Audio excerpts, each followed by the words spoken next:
Hey everyone, thanks so much for tuning in to my birthday video. Typically I usually share like a picture on my birthday and I'll write some, maybe a little cute caption or something long kind of about the previous year and going into the new year. And this year I wanted to do something really different. So I wanted to take a video. Since we're quarantined, I can't really celebrate. So I wanted to get my new outfit on, do my hair and my makeup, feel pretty, and kind of celebrate and talk with you guys just about this past year and how I feel about turning 29. So this year is my golden birthday, which just means that I turned 29 on the 29th. And it's kind of cool too because my mom was in labor for 29 hours. So I'm turning 29. I was born on the 29th and my mom was in labor for 29 hours. I thought it was cool. And the background kind of goes cool with the theme, even though I've had this backdrop for some makeup. So if you want to tune in and kind of hear about my past year and the new year coming up, stay tuned. I'm going to have some wine. Feel free to join me if you'd like. It's going to be long. So last year on my birthday, I was trying to think of what I even had done on my birthday, but I remember several conversations I had with like a few different people in regards to turning 28. Some people were like, you're at like a perfect age, you aren't 30 and you're not in your early 20s, like you're living your best life. I had someone specifically tell me this was going to be the best year of my life, that, I need to travel, I need to just do whatever the heck I want.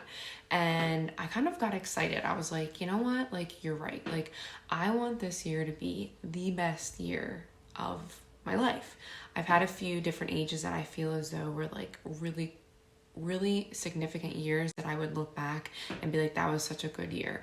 When I was 21, when I was 27. So when my 28th year had started, it started off pretty well. Again, I was doing fun things. I was in the city. I was hanging out with different friends. I was just like living my best life, I guess you could say. I planned a bunch of different trips. So I went to Cali, I went to Disney World, I went to Miami, I went to all these different places. And just was like, this is what I need to be doing. This is what is going to make me happy.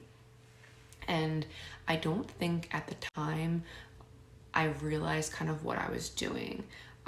So I'll get into the part where we're gonna kind of like backtrack a little bit. So when I turned 20, I was actually saved. I grew up being Catholic, and when I was 18, my dad was like, you don't have to go to church anymore if you don't want to. I was like, yes. And then shortly after that, I was just kind of like, I don't feel fulfilled. I'm going to try church. So I grew up, my best friend, she was Christian, and I was like, let me try out this Christian church that's like near my house. So when I turned 20, I went, I loved it. I was saved. I dove right in. I got baptized. I was like serving. I made a ton of friends there. It was great. And then like 7 months later, I turned 21. And I was like, peace. Not peace, but I just was like, being 21, going out drinking is way more important to me. So I was really occupied with, a boyfriend, with going out and drinking and partying. So I did not make that a priority. It lasted, the happiness lasted for quite a bit. It lasted for probably like 2.5 years. I was unhappy and I was like, I don't know what to do. I needed that high to get happy and I didn't know what to do to get that. I say high as in like a life high, not like a drug high. I never got into that. But I didn't know what to do at the time. So I was like, all right, well, I need to figure out what I want to do in order to get that happiness back. So I broke up with my boyfriend. I was going out. I was partying. And I had actually told him that I had left him because I wanted to get my faith back in order, and that did not happen. It took about another year for me to kind of get that out of my system to then get to a really, really low point. And then I went and dove right back into church. And kind of from that point forward was probably like the end of 2015, up until last year, I was pretty much all in. I had my ins and outs, but I was all in. And, life wasn't perfect at all. There was moments where I was sad. There was moments where I didn't really follow my faith. but there was a sense of like peace that I had kind of consistently throughout those years. But there was just, I don't know how to explain it. Like last year, I guess I felt that urge where I was like, I'm not getting that life high that I want. I don't know kind of where it came from. But I don't want to, it wasn't the influence of other people, it was my own mind. But I kind of was just like, I've been the Christian for about like 10 years, whatever amount of time it's been. And I'm over this. Like, I feel like I'm so fake. And I felt like, this is just personally how I felt, that I was just like putting on this front to be someone that I wasn't. Like I was pushing against this grain of like who I truly was in order to be this Christian. And like, to be honest, to kind of go back and forth to how I feel now, like I think that's the point of it. I think like our flesh like wants to do like bad things that like we aren't happy with. So yeah, the point of it is that you don't necessarily you're not you when you're trying to become a Christian. You're trying to be more godlike. You're kind of trying to be more Jesus-like. So anyway, it's a very hard concept for me to truthfully accept. And I just was hurt. I was hurt a lot. It's just kind of like a me issue that like I couldn't get past it. But this video isn't about me being a Christian. It just kind of leads up to like, I kind of took my faith and I pushed it aside and I was like, I don't want to do this anymore. I want to do my own thing. And that's what I did. So if anyone doesn't realize, like, I didn't like stop going to church and then like I was like, oh my gosh, my life is terrible. Like, that's not how it works. Like, I stopped going and like could sleep in on Sundays. I was able to do things during the week that I typically wouldn't do because I was involved in other things. And there were some nights I had a hell of a lot of fun. Being in the city, there's happy hours. There's just like, there's people, there's all these different things. And one of the reasons I wanted to make this video, and I'm getting to the point, I'm such a talker, but is to talk more about soul ties. One of the things before I had kind of fallen off from church was I wanted to fix a lot of soul ties. I had so many that I wanted to fix, and then I stopped really going and I didn't fix any, and I created a ton more. I want people to realize that whether you believe in God or you don't believe in God, you're an atheist or whatever you believe, soul ties are 100% real. Whether it's romantic, platonic, like your family, like whoever it is, it's a real thing. And if you don't mend ones that like affect you or you create new ones, like it's, especially the bad ones, they're gonna really hurt you and damage. Last year I had created a few soul ties that really, really sucked the life out of me. If people have like bad energy or a lot of issues going on and you're spending a lot of time with them, romantic, not romantic, whatever the case may be, you start to like get those problems yourself. They're embedded in you, they're in your soul. And sometimes you don't realize that they are affecting you, and for me, I don't say any of this next, segment lightly, is that, your mental health can be very much affected by it. Since about 7 years ago, I've, had panic attacks, anxiety, and again, I don't say that lightly. Having a panic attack is so serious. You literally feel like you're going manic. You feel like you're having a heart attack. You can't breathe. You feel like you're gonna throw up. It's not fun. I don't wish them on anyone. I don't necessarily have everyday anxiety, but I have, and I have never had depression. I've been depressed. Depression and being depressed are two different things. But this past year, I've never had depression, but I've definitely been depressed. And closer to the end of 2019, it was at an all-time high. I'm prescribed medication for my anxiety, and I felt like I had to take it every single day. I take it as needed, and I just wasn't happy. Like, December is the happiest month for me. It's like Christmas and like holidays and family, and like there was not one part of me that was happy. I was crying all the time. It didn't make sense too, because like I had just moved into this beautiful apartment like a month ago. Like, I felt like all my dreams were coming true. And I just literally, there was not 1 ounce of me that was happy. it was incredibly an awful feeling to feel so unappreciative of having such nice things and good things happen in my life that I wasn't satisfied. So 2020 started, I had all these resolutions. I wanted my life to be different. I had to get certain people out of my life. I just had to change up like the regimen of what I was doing. I felt like I was spending so much damn time on my cell phone. Like I honestly don't even know what I was doing. Like it was just scrolling through Instagram, scrolling through Facebook. I was so annoyed. I still am by like, politics and like just everything possible.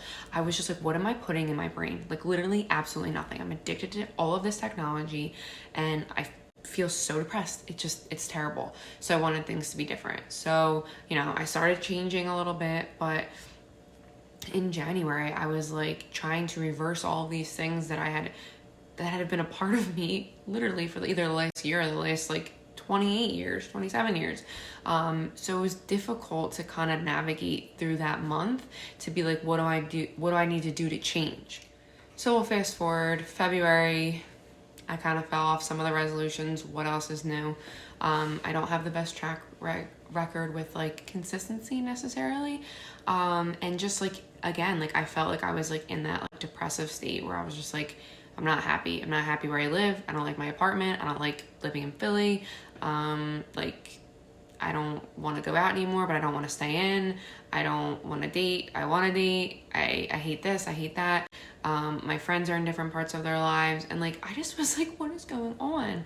And what happens with me is like, I start reliving the past. I'm like, all right, like I need to go back to my past. Like what made me happy? Like what people made me happy? Like, what did I do? Like I just don't know what to do. And right now I'm like kind of in that same predicament in a sense. I've kind of had more like self-awareness and like clarity of like what exactly like I need to do. But so then we get to March and we all knew what happened in March. COVID-19 kind of took off. My job in the middle of the month had said that I was working from home. And just like a lot of crazy things happened, like, tons of your friends are getting laid off. You're working, but you're kind of nervous. We can't do the things that we wanted to do. We can't travel. We can't go to the store. We can't like live our lives like we would normally would. We can't celebrate things. Clearly, we're celebrating in our houses. So it's just like not the best feeling, especially since like, I've been going through like a really, really tough year. You're just kind of like upset and you're kind of like, where do I go? So, when I had found out that like this, COVID and Corona and all this was going to last through the end of April, I was like, there goes my birthday, at least I don't have to make plans for it. But, it kind of like, it upsets you. You're like, I can't celebrate my birthday. I'm a person like I want to go out to dinner with my friends. Like I want to go out. I want to have fun, but we can't. And like, there's nothing we can do to change it. And I think that's where I'm at now is like, I think this last month has just made me realize that like, there's nothing that we can do to change this. I mean, there's things we can do, like stay in our houses, but like, I can't just like flip a switch and like everything just be different. Like things are the way that they are right now. And we kind of just have to accept them. And we don't know when the ban is going to be lifted until we can go back to our normal lives. But like, will our lives ever go back to normal? So like, what can we do in the meantime to just be happy or be at peace? And that's something with the fact that I wanted to change so much is like, I've just been reading and I've been reading this book and in there, the author had said that like, a lot of us think we just want to be happy. Like if you, graduate college or if you get married, if you have kids, like you're going to be happy. But like happiness isn't like a state where you stay. It's just a feeling. What I want to feel is peace. And right now, I don't want to say right this second, but for the last year, like I haven't been at peace. And, to some, especially like my fellow Christian friends or people that I know who might be watching this are just like, come back to church and dive back in. And truthfully, like I have been like trying to get back into it. Didn't believe in God, but like I've been trying to get back in that. That's something that truly made me feel peace. I think I need to figure myself out as like a Christian. I think the biggest thing about diving back into my faith is just that I don't want to be complacent of where I was, and I felt like I was pretty grounded, so I kind of needed to do a lot of soul searching to figure that out, kind of learn to forgive. I think I just have a lot of kind of built up, I don't want to say like anger necessarily, but just, I'm just truly like upset, resentment, that's the word I'm looking for, resentment towards a lot of things in regards to my faith, and I don't want to have that. I want to be at peace, and I don't really know what that looks like. So I come on here to say basically that it's okay not to have a good year and not to fake it on social media. I could put a post up right now and everyone would have been like, you had the best year ever. Like, I post all these cool pictures and you have the best job, and like, you know, there are parts of last year that were definitely great, and I never want to diminish that, but like, social media is so funny. So many people's lives look so great, including my own, and then like, it's not as great as it seems. Like, I moved into this like beautiful apartment, I'm gonna bring this up again, and it's huge. It's like it just has all the room in the world. It has everything that I would possibly want. Like, I know that like after this year I'm not going to live here, but like, this didn't make me happy. Living in Philly didn't make me happy. And like, I could go throughout my whole entire life and just say things like, you know, graduating high school, graduating college, having a boyfriend, not having a boyfriend, going out to clubs, going to church, like all these things didn't make me happy, but I need to figure out in that midst, like, what gave me peace about everything. So I come on here all to say that like, turning 29 and having this be, you know, a birthday that's like the last year of my 20s, it is honestly wild to say that. I don't want to say that I'm like terrified to be 30, but like, I am gonna be really honest. I can like truly remember the day I turned 21, and like, I remember being 17 and all this stuff. So like, to think about turning 30 is just wild. And I think what happens in my head is that like, I'm 30 and what have I not accomplished? Why am I not where someone else is? Why do I not seem as happy as that other person because they have this, that, and the other? And that's just like it's a sucky feeling. You don't want to feel that way. When other people though are probably this like established career, and you live, you know, in an apartment, and you were able to move out, and you know, you have like a newer car, whatever they would say about me. And it's just so funny when someone else looks at you and sees that, but like, to myself, I'm like, why can't I not see that? Truthfully, that's kind of where self-reflection comes in, and I need to honestly self-reflect and see where I am and what good things are happening. Because one day I am going to be married, and I'm going to have kids, and I'm going to have a home, and I'm going to wish I was 28 living in an apartment in Philly and didn't have any other, you know, responsibilities connected with it.